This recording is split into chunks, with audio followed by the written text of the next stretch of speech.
avec plaisir, c'est toujours des bons souvenirs et puis on n'oublie pas sa passion et c'est vrai que le début du tour est plutôt animé donc on a toujours un regard intéressé et intéressant de regarder un peu comment évolue notre Vosgien Nasser Boigny. Oui, une grosse chute hier. Bon, l'équipe Cofidis et Nasser Boigny sont patients, on peut le dire. Oui, il prend, je dirais, son mal en patience parce que c'est vrai qu'il a dû déjà rétablir un peu son mental et le physique à l'issue du championnat de France. Et je dirais que tous les jours, c'est quand même des heures en plus où il peut récupérer. Il attend son heure certainement à partir de demain et de vendredi. Alors justement, le profil des étapes peut mieux lui convenir. Là, il y a une arrivée notamment au Havre. Oui, donc voilà, ça se précise tout doucement. Il a eu une première occasion avant-hier. Bon, c'était particulier, il y a eu des bordures, visiblement il serait tombé. Moi j'ai pas vu les images, mais il laisse passer la tempête, il attend son heure tranquillement, on le connaît, il saura surgir au bon moment et c'est vrai que faut que l'équipe aussi reprenne ses marques, reprenne confiance en elle et ça va le faire. Bon, il y a toujours le phénomène des bordures, parce qu'il y a une étape qui longe la Manche. Ouais, tout à fait. Qui va être à la fois un profil difficile, c'est casse-pattes toute la journée. On est notamment sur le bord de mer, le long des falaises, là, tout ce qui est la Normandie. Et effectivement, si jamais le vent est venant de la mer, ça veut dire qu'ils auraient vent de côté toute la journée. Donc ça s'annonce encore assez physique, assez intense. Et ça promet de belles images, mais on espère tous pas de chute, bien évidemment. L'étape d'Arras serait peut-être plus profitable à l'équipe Cofidis?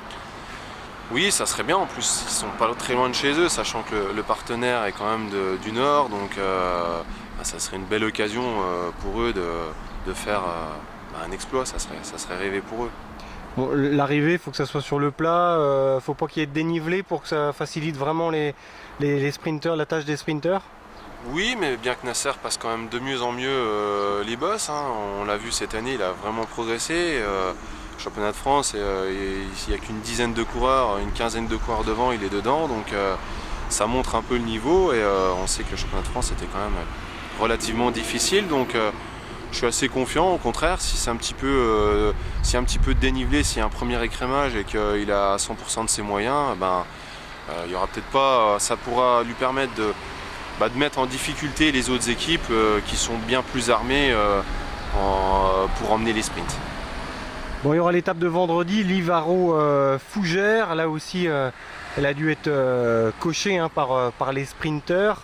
Ça peut être également une bonne occasion de briller parce qu'il a son poisson pilote, Geoffrey Soupe notamment, et d'autres qui sont à son service.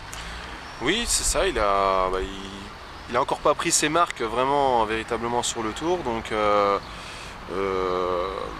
même si son équipe avait fait un gros travail ces dernières semaines pour l'assister, mais à ce niveau-là, on ne peut pas vraiment dire qu'ils ont encore l'expérience pour évoluer au top niveau mondial en étant vraiment devant. Et je crois que le manager général, Sanker, le disait, ils n'ont pas une équipe pour être en premier rideau, pour emmener les sprints. Donc ils vont profiter un petit peu de l'occasion des premiers sprints pour prendre un peu leur repère et puis finalement ça peut, des fois il n'y a pas forcément besoin de 4 ou 5 équipiers, des fois ça peut le faire tout seul. On a vu Nasser le faire relativement souvent sur d'autres grands tours, l'année dernière sur la Vuelta par exemple ou le Giro, donc il sait aussi se débrouiller tout seul, mais sur la durée c'est quand même mieux d'avoir une équipe, c'est sûr. Bon, ça va être compliqué pour le maillot vert avec Cavendish, Christophe, Peter Sagan, etc. Heureusement que Marcel Kittel n'est pas là.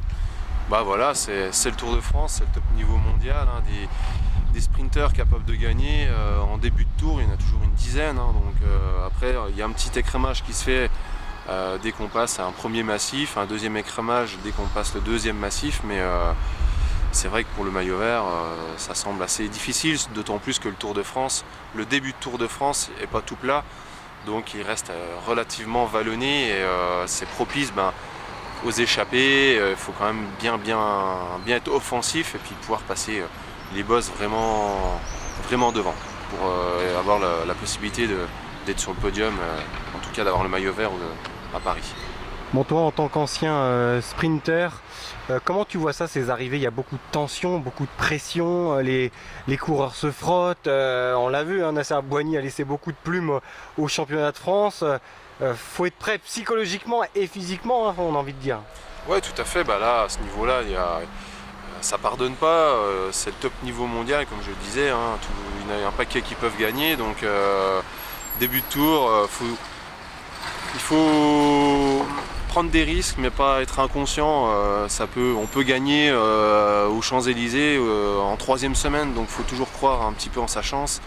Et puis, justement, pas vouloir tenter le diable en début de tour. Le tour est long, donc il faut laisser passer son temps, son heure, si jamais ça ne se présente pas en début de tour. Donc voilà, la confiance peut revenir après, le physique, on peut être meilleur en 3e semaine qu'en 1re semaine.